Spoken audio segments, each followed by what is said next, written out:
harap saudara masih tangkap terus pesan saya dari Daniel pasal 1. Ketetapan hati adalah kata kunci dari seluruh hidup saudara dan saya. Ya, jadi pegang kata itu terus. Sekarang kita sudah ada di Daniel pasal yang ketiga. Saya beri judul Daniel pasal 3 ini adalah ambisi. Saya mengulang sedikit tentang mengingatkan, bukan mengulang, mengingatkan saudara bahwa kita sedang hidup dalam sistem Babel, gitu. Babelnya, spiritnya yang masih bekerja sampai hari ini. Salah satu yang menonjol dari Babel adalah, ini bagian semua yang ambisi, tapi materialisme, ya saudara masih tahu itu. Itu memacu semuanya. Money is power, gitu ya. Kekuasaan dan uang itu semua saudara, gitu. Tergantung kita pakainya untuk apa, gitu saudara. Waktu seseorang bertobat, rohnya baru, tapi cara pikir dan semuanya masih perlu dirubah. Tidak langsung seketika jadi. Makanya Alkitab mengatakan jangan memilih orang-orang yang baru bertobat untuk melayani, gitu. Sebab rohnya baru seketika baru, tetapi pola pikir semuanya, attitude apanya mesti dirubah, ya, gitu. Apalagi kalau kita bicara integritas, gitu. Apa integritas? Integritas apa? Yaitu siapa saudara waktu nggak ada yang lihat. Nah, itu integritas. Itu yang perlu kita rubah. Dan yang pasal 3 kita ketemu seorang yang dari pasal pertama kita sudah tahu namanya Nebukadnezar. Seorang yang tidak percaya Allah, ya. Lalu pasal 2 kemarin dia menanggapi tentang tafsiran Daniel kasih tahu buat dia bahwa patung yang kepalanya emas itu adalah Tuanku sendiri. Jadi dia nanggapi pernyataan pasal 2 itu bahwa Nebukadnezar akan menjadi kepala yang terbuat dari emas. Nah, saudara lihat itu ya. Semua orang-orang dunia itu suka begitu. Ya, mereka tanya sama orang pinter apa. Nah, saya nggak tahu kenapa dibilang orang pinter ya, gitu. Nebukadnezar terus tiba-tiba menyuruh. Berdasarkan tafsiran itu dia bikin buat satu patung besar dan semuanya dari emas. Kalau pasal 2 kemarin saudara lihat ada terbagi-bagi logam-logamnya, tapi kali ini dia bilang bikin patung lagi dan semuanya terbuat dari emas, ya. Dan tidak diragukan bahwa pada zaman itu Babel adalah negara yang kaya, ya, sangat kaya, gitu. Dan ini merefleksikan satu pemikiran si Nebukadnezar ini, gitu. Nanti kita lihat patung itu lebarnya 3,75 meter, 6 hasta itu lebarnya, ya. Itu dia. Kalau saudara lihat di PowerPoint itu tingginya 37,50 meter, jadi 60 hasta, gitu. Terbuat dari emas. Dan baca pasal pertama, Raja Nebukadnezar, ya, membuat sebuah patung emas yang tingginya 60 hasta dan lebarnya 6 hasta, yang dirikannya di dataran Dura di wilayah Babel. Lihat ayat 2, lalu Raja Nebukadnezar menyuruh orang-orang mengumpulkan para wakil raja, ini main-main, para penguasa, para bupati, para penasehat negara, para bendahara, para hakim, para ahli hukum, dan semua kepala daerah untuk menghadiri pentabisan patung yang telah didirikannya itu. Lalu berkumpullah para wakil raja, para penguasa, para bupati, para penasehat negara, para bendahara, para hakim, para ahli hukum, dan semua kepala daerah untuk menghadiri pentabisan patung yang telah didirikan Raja Nebukadnezar itu. Saudara lihat itu. Nah ini dia, ya. Jadi patung emas yang dibuat di dataran Dura ini untuk disembah oleh semua pemimpin dari segala bangsa yang telah ditaklukkan oleh dia. Saudara lihat itu. Nah main-main. Bukan orang biasa yang dia suruh kumpul. Raja, bupati, gubernur, semua para wakil daerah semuanya kumpul, ya. Gitu. Mengapa dia melakukan ini? Saudara, setelah saudara punya uang, saudara tahu saudara mau cari satu yang lebih. Setelah bisnismu berhasil, saudara ingin satu yang lebih. Saya mau bilang, memang di luar Tuhan, saudara, kita tidak menemukan. Ingat ya, Yesus nggak bawa agama ke dunia ini. Dia bawa satu pola hidup, gaya hidup. Gitu. Jangan pakai pendekatan agama. Manusia, ya, sejak Adam itu kayak ada peneng, ada kan cap ya Allah kan. Cuman dia kabur karena dosa, dia kabur. Nah, saudara, akhirnya semua manusia sejak Adam itu kita kehilangan gambar aslinya, itu kita kehilangan. Nah, sehingga manusia mencari lewat agama, lewat segala macam mereka mencari. Gitu. Gitu. Bahwa sebenarnya kita ini warga kerajaan, semua manusia seperti itu. Jadi waktu Yesus datang, itu datang kepada kloninya surga, yaitu bumi, di mana pertama manusia dibuat sebagai representatif dari Allah. Nah, kita kehilangan itu, gambar itunya kita kehilangan, makanya orang cari. Ada kerinduan mencari, cari, tapi salah. Gitu. Kita suka ketok pintu, tapi saya mau saudara pastikan yang saudara ketok itu memang pintu. Gitu. Ada jalan kita ketuk, tapi takutnya kita salah, saudara.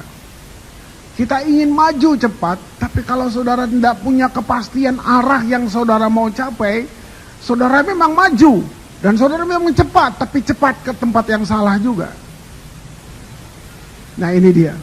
Nah, Nebukadnezar ini setelah punya kuasa, setelah punya semuanya, dia punya satu ambisi. Saudara, Alkitab tidak tulis jelas, tapi mari saudara lihat, semua para wakil, para raja, semua pemimpin segala bangsa itu dikumpulkan hanya untuk menyembah ideologi satu yang dia bangun, patung yang diwujudkan dari emas. Saya mau bilang, dia membuat agama dunia. Semua sembah ini, dia sedang buat sesuatu. Ya. Ayat 4, ya. Dan berserulah seorang bentara dengan suara nyaring. Beginilah dititahkan kepadamu, hai orang-orang yang, lihat lagi, dari segala bangsa, suku bangsa, dan bahasa. Seluruh dunia ini, ya. Demi kamu mendengar bunyi sangkakala, seruling, kecapi, rebab, gambus, serdam, dan berbagai-bagai jenis bunyi-bunyian, maka haruslah kamu sujud menyembah patung yang telah didirikan Raja Nebukadnezar itu. Luar biasa. Lihat itu. Ya, saudara lihat PowerPoint-nya. Jadi setiap orang diharuskan sujud menyembah patung itu. Nah, saudara lihat ada 3 orang di situ. Tetapi Sadrak, Mesak, Abednego, mereka tidak mau melakukannya. Dari pasal pertama saya sudah bilang bahwa ada orang-orang yang menetapkan hati. Ya, saudara, mungkin waktu saudara tetapkan hati, saudara tidak lihat hasilnya sekarang. Ya. Mari mulai sistem ya, saya bilang sistem nih. Ini sistem yang dia begitu cetak kita punya mindset ya. Ini sistem. Take and give. Gitu. Tuhan tidak pernah ajar itu. Tuhan bilang berilah, maka kamu akan diberi. Itu pun saudara tidak ngerti. Mari percaya. Tuhan bilang ini, berilah, maka kamu akan diberi. Yang kita ngerti gini, saudara beri, nanti kita balas lagi buat saudara. Salah. Tuhan bilang berilah, maka kamu akan diberi oleh apa? Diberi oleh Tuhan, bukan manusia. Nah, ini kerangka kita. Jadi Tuhan give, Tuhan bilang kasih dulu, beri, nanti kamu diberi. Sistem di luar bilang take and give, tapi sistem Allah bilang give, maka kamu akan diberi. Yang beri kamu siapa? Tuhan. Saudara beri hidup saudara beri waktu, saudara beri pikiran, saudara beri hatimu untuk Tuhan. Tuhan balas saudara tolong orang lain, orang itu enggak balas saudara. Kalau dia balas saudara kecil, berilah. Tuhan bilang, aku akan beri. Tuhan yang beri. Tuhan beri lewat lain, lewat hal lain. Lewat apa yang kamu buat, kamu sedang kerjakan, Tuhan buat itu meningkat, Tuhan lipat gandakan, Tuhan semua. Itu yang bilang Tuhan. Kalau Tuhan beri dahsyat, saudara. Kamu cuma beri waktu di sini, ya, gitu.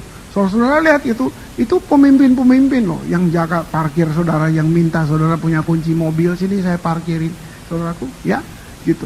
Itu mana bisa kita gaji mereka. Ukurannya berapa? Gitu. Apa yang bikin dia ngapain mau jaga parkir di sini? Kurang kerjaan apa gitu? Gitu. Tapi saudara, saya mau kasih tahu bahwa ada satu hal yang mereka ngerti, bahwa ini kerajaan Allah. Ini kerajaan Allah. Kalau saudara mau memberi sesuatu yang kamu bahkan gak digaji, kamu mau atur sesuatu, kamu mau dedikasikan waktumu, kamu mau dedikasikan harga dirimu untuk parkir yang kamu gak digaji, apalagi kalau Tuhan percayakan kamu untuk hal-hal yang banyak duit nanti di sana, yang banyak kekuasaan, banyak semuanya. Kalau kamu dedikasikan, kamu melayani, kamu semuanya yang kamu kasih itu buat Tuhan, karena kamu bilang, wah ini pun masih kurang, saya beri ini buat Tuhan. Apalagi kalau nanti Tuhan percayakan kamu untuk uang yang banyak, yang itu memang buat kamu. Nggak semua orang ngerti.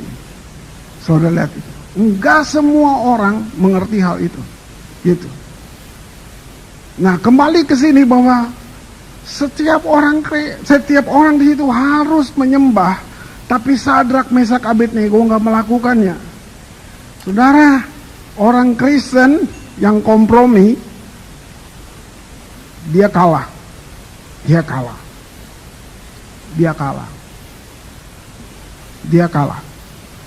Apa yang membuat ketiga orang ini tidak mau menyembah patung itu?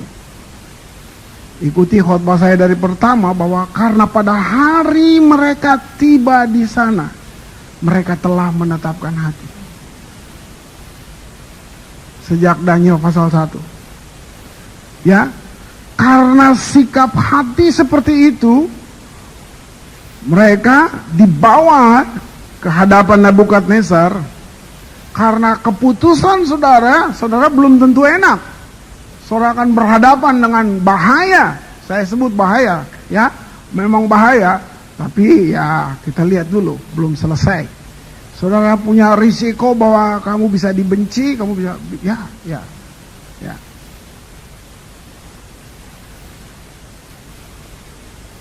Seorang pelayan Tuhan di sini, dia ditekan habis di kantornya, bahkan udah penghinaan.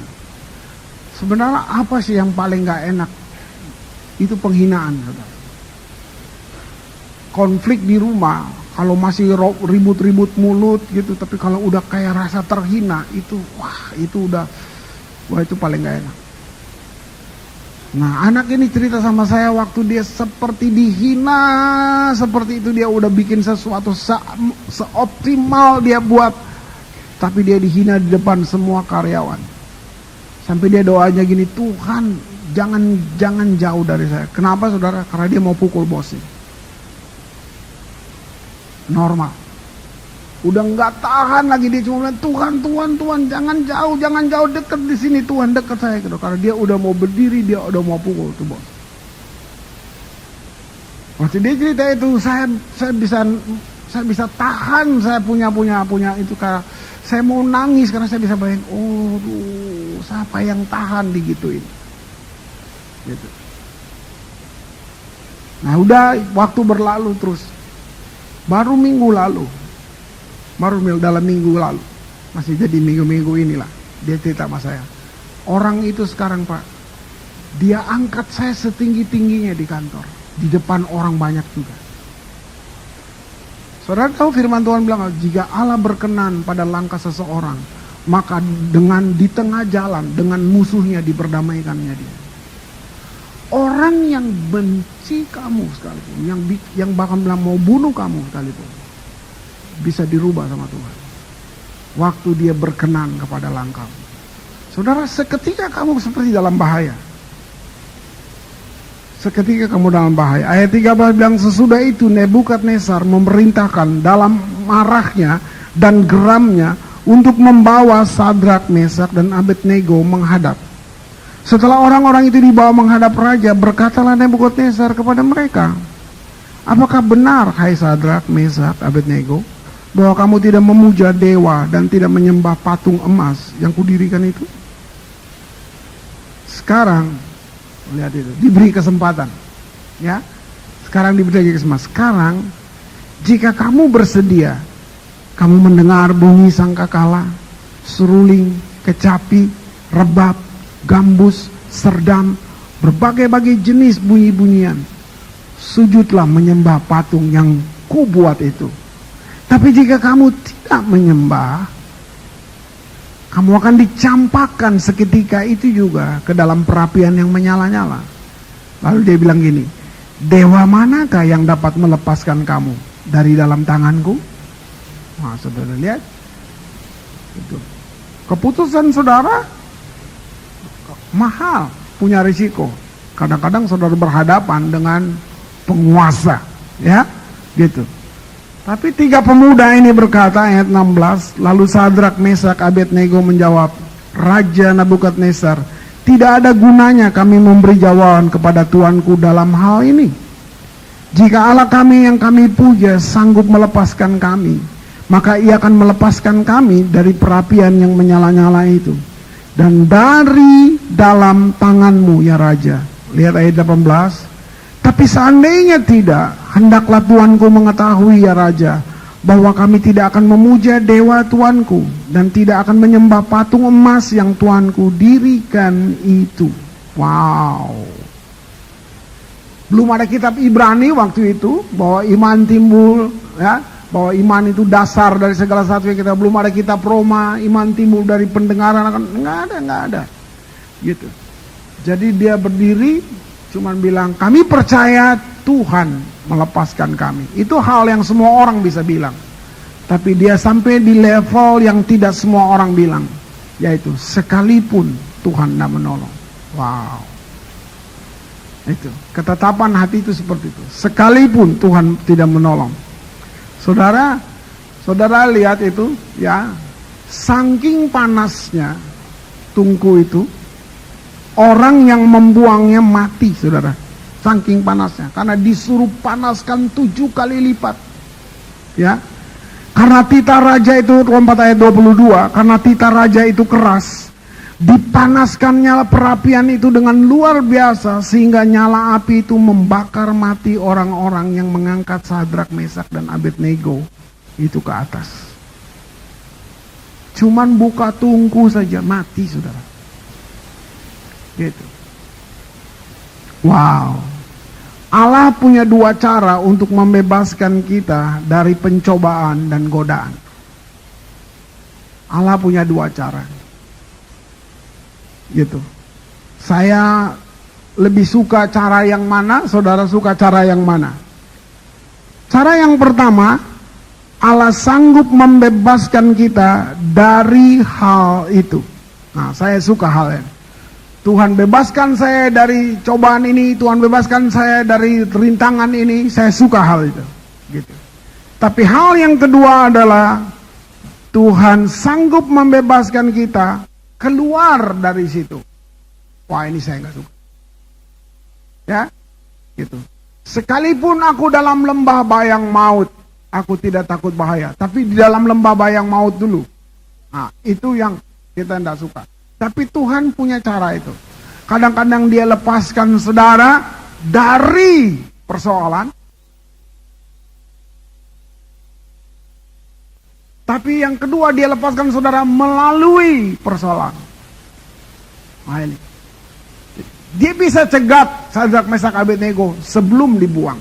Bisa. Dia bisa. Tetapi sekarang lihat cara pertolongannya dia pakai yang kedua. Yaitu dia menolong setelah mereka bawa. Jadi melalui api itu. Wah. Yang kedua artinya gini, Tuhan menyelamatkan pada saat-saat terakhir, the last minute. Aduh Tuhan. Nah ini. Ya, ngeri-ngeri sedap nih ikut Tuhan kayak gini ya. Gitu. Kalau saudara lihat ceritanya, tidak ada satu alasan yang masuk akal yang bisa membebaskan mereka dari hal ini. Tidak ada alasan yang masuk akal yang membuat mereka bisa terhindar dari kematian.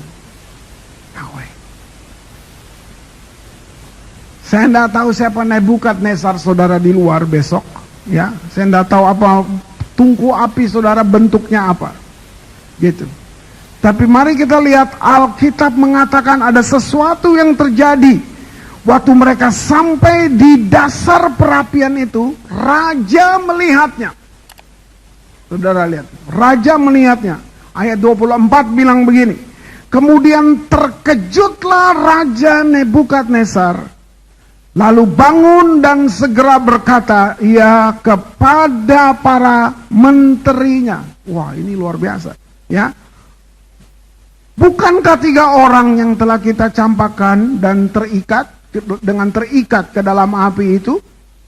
Jawab mereka kepada dia, benar ya Raja. Katanya, tetapi ada 4 orang kulihat berjalan-jalan dengan bebas di tengah-tengah api itu. Mereka tidak terluka, dan yang keempat itu rupanya seperti anak dewa. Wow, saudara bisa lihat ini? Wow, luar biasa. Kalau mau ekstrim, ke neraka kalau dengan Yesus, ikut aja dengan Yesus. Ya, gitu. Tapi kalau ada orang lain di luar Yesus yang tawarin surga, jangan ikut. Ada pribadi lain yang bukan Yesus, tawarin surga buat saudara, jangan ikut. Walaupun kata yang dipakai surga, jangan ikut. Gitu. Coba lihat itu. Wow. Jika saudara harus masuk ke api seseorang, akan ada bersama kamu di sana. Ya, Yesus ada di situ. Memang ini makanan keras, ya, ini makanan keras. Kita enggak simsalabim berkat datang, enggak gitu. Tapi serius, saudara. Saudara jangan bilang, jangan ragu bahwa Tuhan enggak punya persoalan dengan semua situasi ini. Saudara yang punya persoalan. Nah, Tuhan mau angkat saudara. Lihat ya, pertama sekali waktu manusia dibuat, Adam itu serupa dengan Allah, ya, semuanya dia bilang jadi image. Kalau saudara lihat McDonald ada M. Saudara bayangin apa? Hamburger, ya kan? Nggak ada lambang McDonald lo ketemu ingat bubur ne gitu, yang ada, ya tak? Itu image, ya kan? Itu image, gitu. Itu image.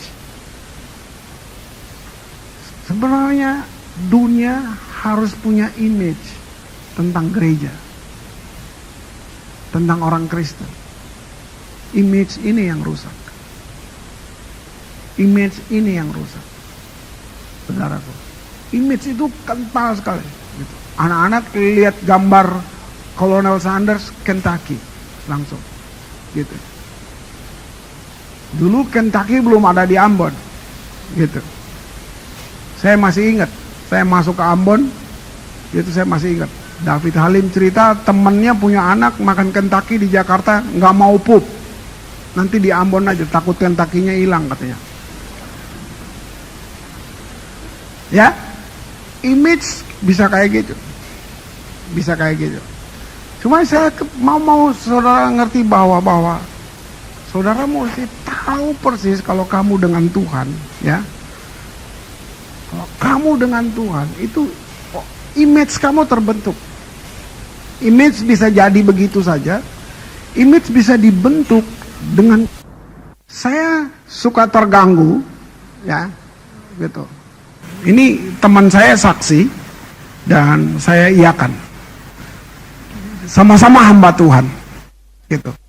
Kalau makan selalu dibayarin. Kalau makan selalu dibayarin.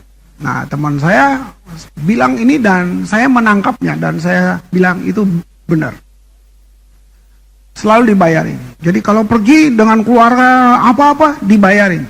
Akhirnya sekali ini waktu dia mau pergi, dia datang ke pengusaha ini, dia bilang ini, saya mau bikin deal sama kamu.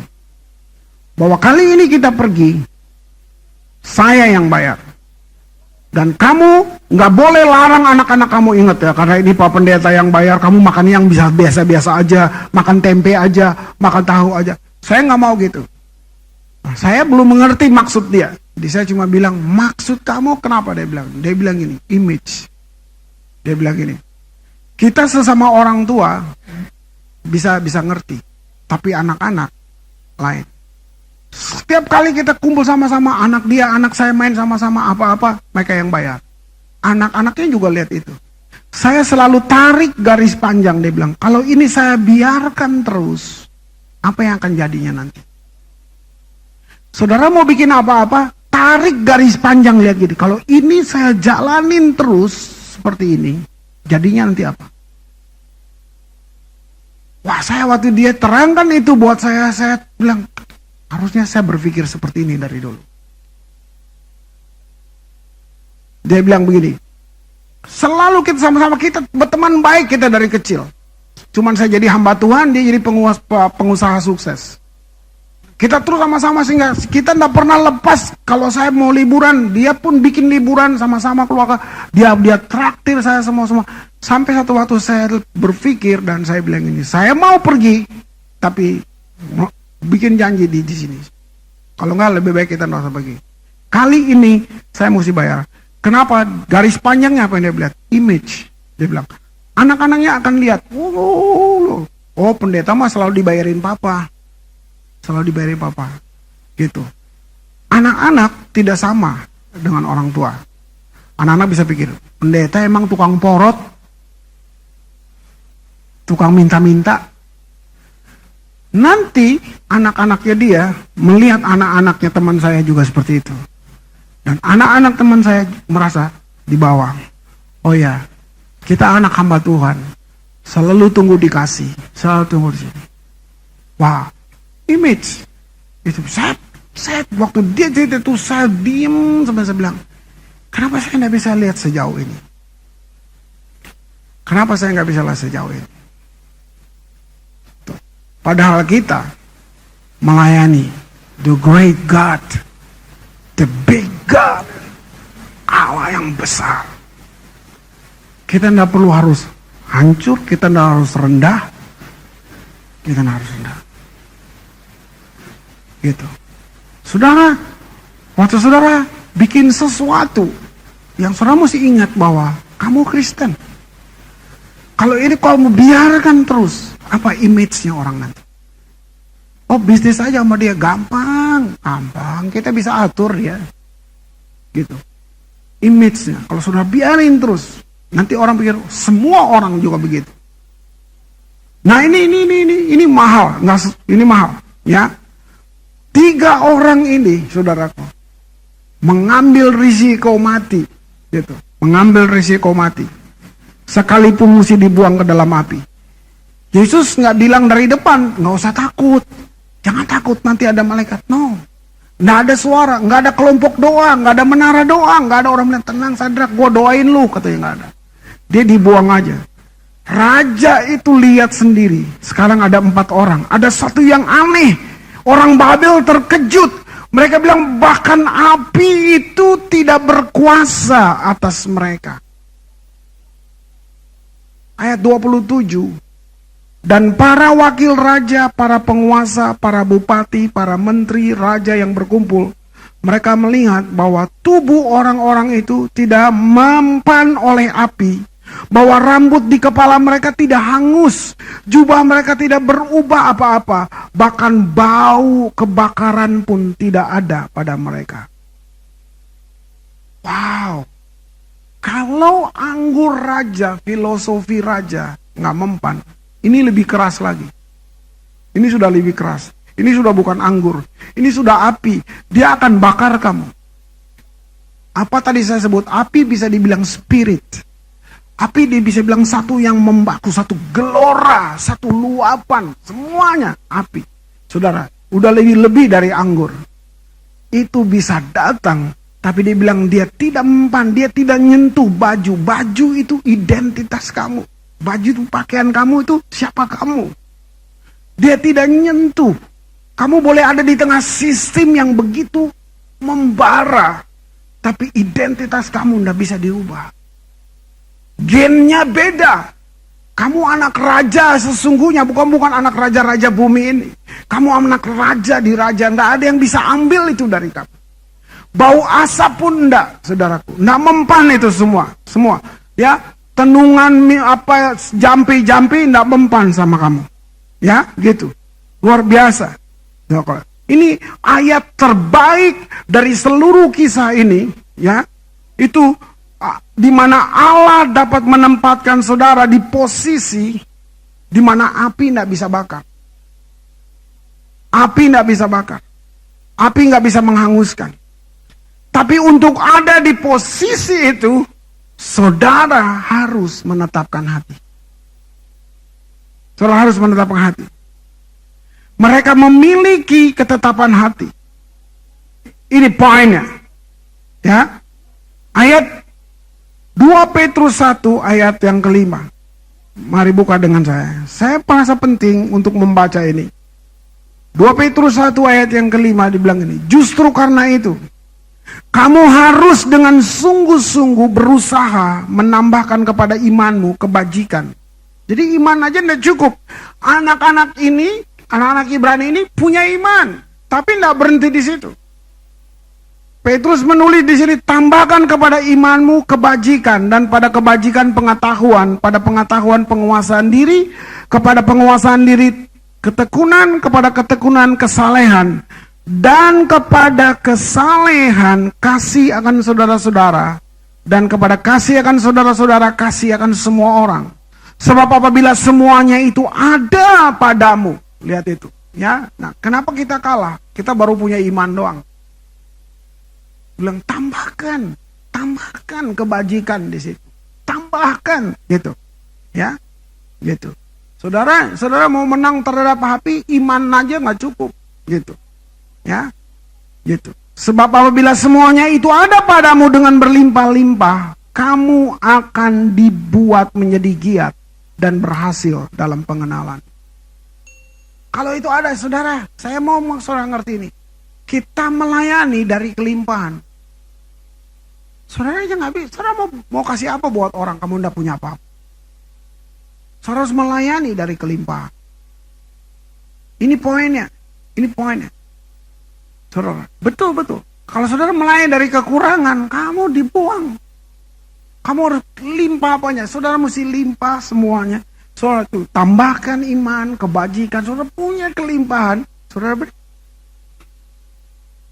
saya baru bilang benar Tuhan. Benar. Kalau saudara punya kelimpahan, saudara memberi sesuatu, saudara tidak berharap orang itu akan balas untuk saudara.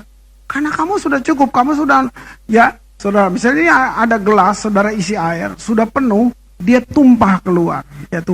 Saudara beri, saudara tidak butuh isi lagi, karena saudara sudah punya. Yang di luar ini saudara kasih terus, saudara kasih. Itu yang dimaksud melayani dari kelimpahan. Saudara, wah, saya bilang, saya cuma bilang Tuhan, kalau sudah nggak bisa, ya sudah saya nggak bisa Tuhan, saya nggak tahu lagi, saya nggak tahu mesti bikin apa lagi. Serahin aja, Nggak mau coba berusaha yang lain, nggak usah. Nah, tapi nanti belakangan baru Tuhan kasih tahu, ini musinya gini loh, Chris. Ini musinya gini. Thank God, saya cuma bilang terima kasih Tuhan. Apabila semua itu ada padamu, waduh, itu luar biasa. Nah, saya ngerti di sini ayat di atas bilang gini, kamu harus menambahkan kebaikan kepada iman, ya. Ternyata arti kata kebaikan di sini adalah memuji. Nah, saudara, hubungan dengan Daniel pasal 3 apa tadi? Patung yang dia buat, itu patung musik. Patung musik. Saya terkejut waktu tahu arti ini. Anak saya kasih tahu saya, dia bilang lewat internet, dia bilang, Pak, ini ada agama baru yang Tuhannya musik. Ada. Ada, saudaraku. Wah, ya, luar biasa. Nah, saudara lihat itu. Dengan kata lain begini, tambahkan pujian pada iman Anda. Luar biasa. Memuji dan menyembah sangat penting untuk menjaga kita tetap di dalam iman.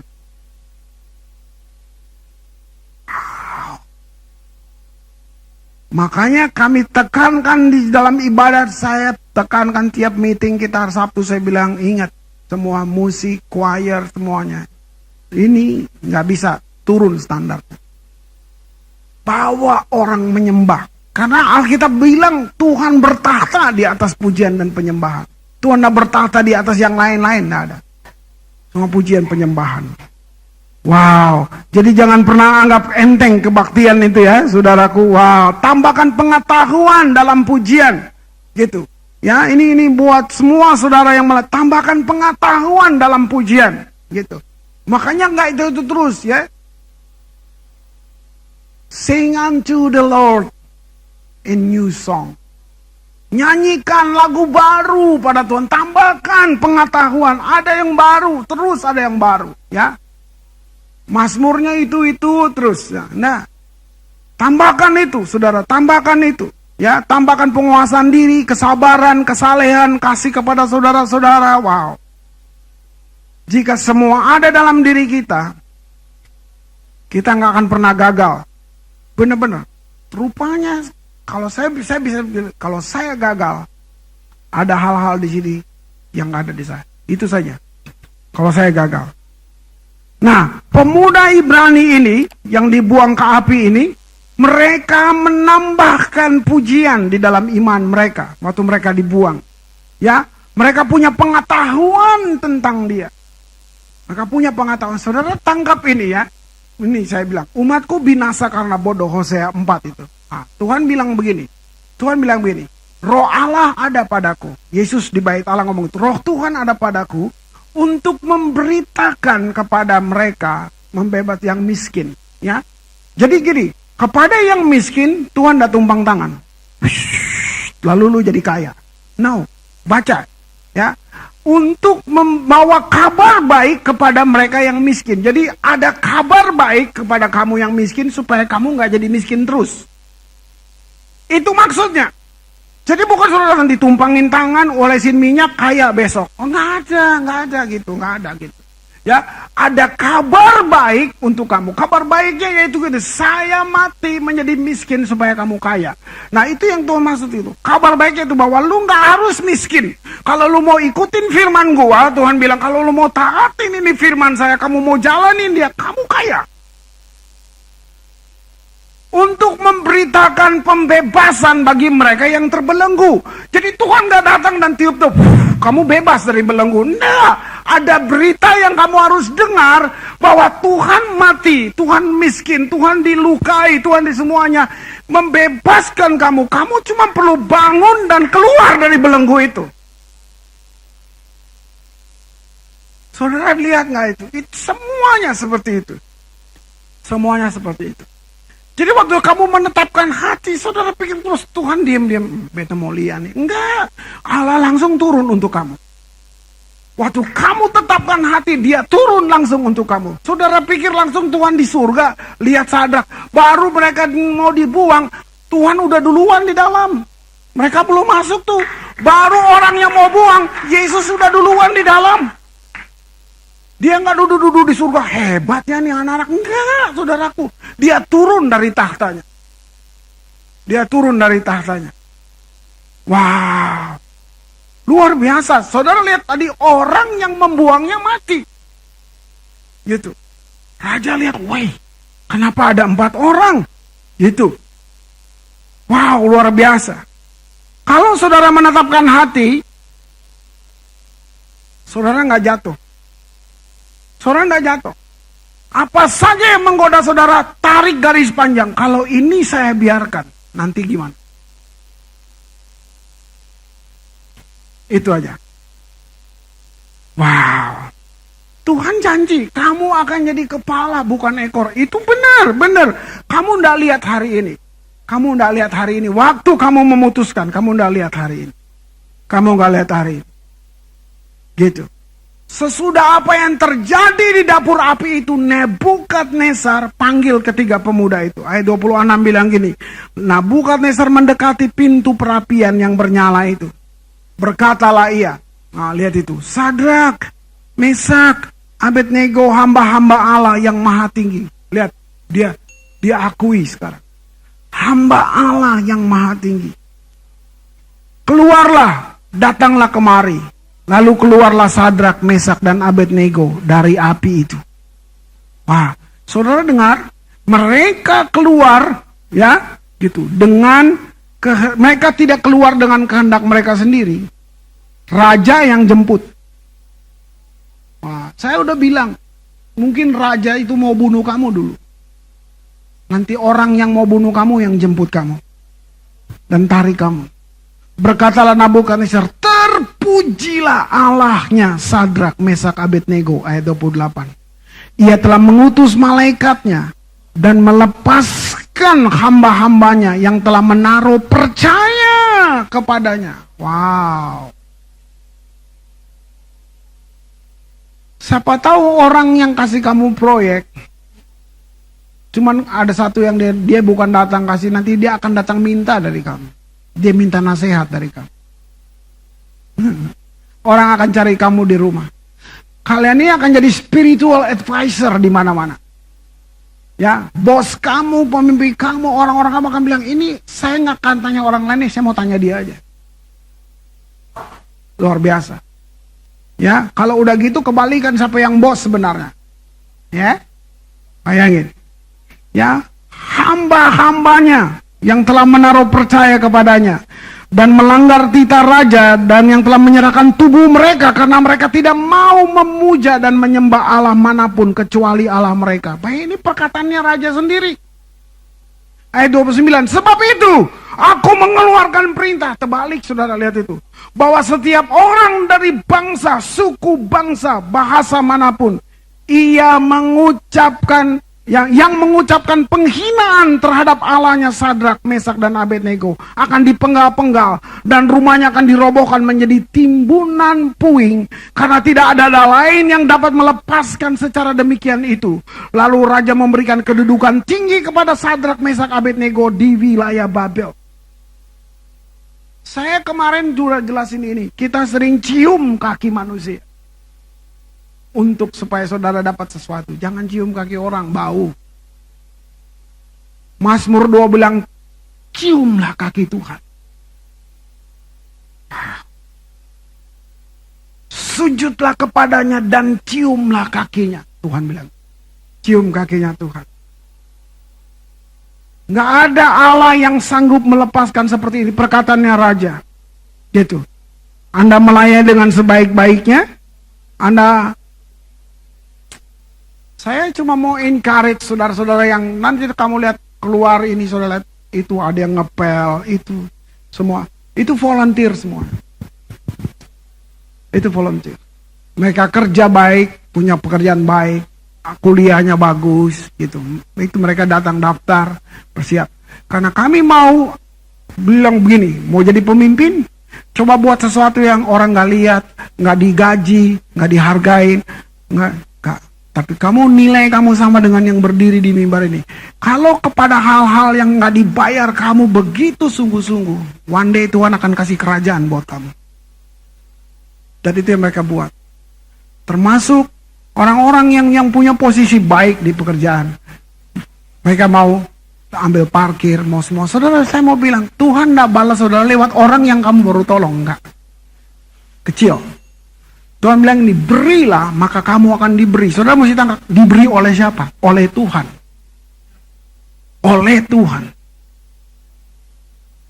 Bukan saudara beri kepada saya, bukan saya akan beri lagi buat saudara, kecil. Oleh Tuhan. Itu janjinya dia. Ya, luar biasa. Tidak peduli apa saudara budak, nggak peduli saudara punya kedudukan atau apapun, ya, gitu. Saudara rendah di kantor, saudara tidak populer, ya, saudara mungkin jelek, saudara merasa saudara bodoh, tapi kalau kamu menetapkan hati untuk melayani Tuhan, bukan mimbar ini melayani, bukan saudara. Tadi itu menetapkan hati, saudara, itu pelayanan banget. Pekerjaanmu itu pelayananmu. Pekerjaanmu itu pelayananmu. Saudara. Saudara, ada satu yayasan namanya Jaka Perkasa apa gitu. Padahal siapa Jaka itu laki-laki, Perkasa itu Yesus. Dia pakai nama itu. Tidak ada Kristennya namanya sedikit pun. Namanya yayasan itu. Tapi saudara, sekarang SBY punya yayasan apa semua. Waktu kasus gempa di Jogja, saudaraku, saya mau bilang Astra ngasih 50 juta. Salim Group ngasihnya 50 juta. Ini yayasan gereja ngasih juga 50 juta. Terkejut sampai dipanggil tuh sama itu yayasannya. Siapa nih gereja? Kok sama ya ngasihnya? Saya ngobrol sama orangnya kemarin, saudara. Saya ngobrol. Dia bilang, sekarang dia lagi mau bikin ini soal memberi nih. Dia lagi mau bikin nih, minta dari Menteri Perhubungan kasih saya satu tempat khusus di airport. Saya mau terima semua TKI yang pulang. Saya mau urus mereka. Sini paspormu, sini. Duit lu berapa? Lu bawa duit berapa? Nih, dia kasih langsung lihat ini ya. Ini kursnya segini, nih saya jujur ini uang kamu. Ini kursnya bahas ini. Langsung money changer terjadi di situ. Langsung pulang kemana? Ke Tegal. 200.000 sampai di Tegal. Semuanya, semua road, busnya udah disiapin. Bayangin, ini ide yang disodornya. Ini Kristen.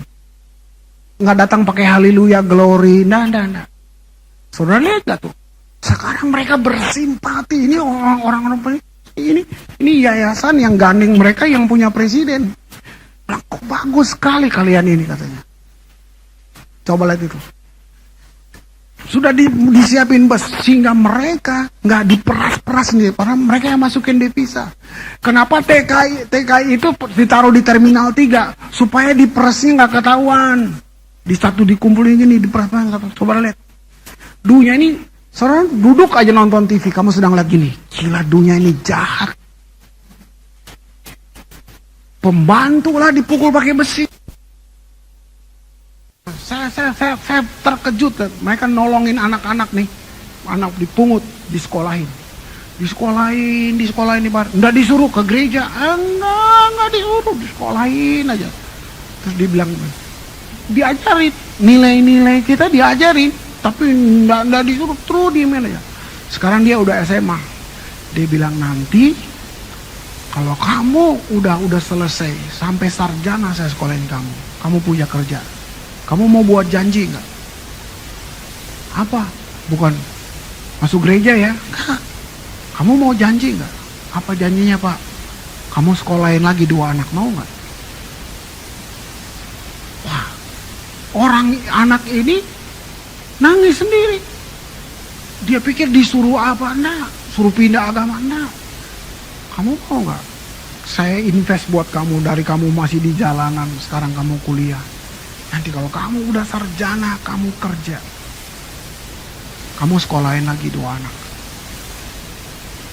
Wah, saya tuh sampai bilang, Tuhan, saya bisa rubah kota saya Tuhan.